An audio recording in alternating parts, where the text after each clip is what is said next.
Hi kids! Welcome to our animal safari. Today we're going to meet some amazing animals. Are you ready? Look! It's the king of the jungle, the lion!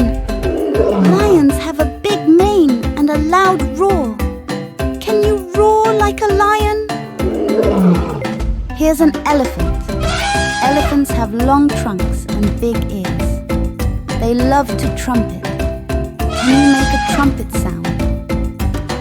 Wow! Look at the tall giraffe. Giraffes have long necks to reach leaves on tall trees. Can you stretch your neck like a giraffe? And there's a zebra.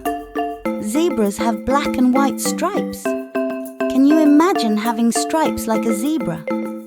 Look, a playful monkey. Monkeys love to swing from trees and eat bananas. Can you pretend to swing like a monkey? Here's a hippopotamus, or hippo for short.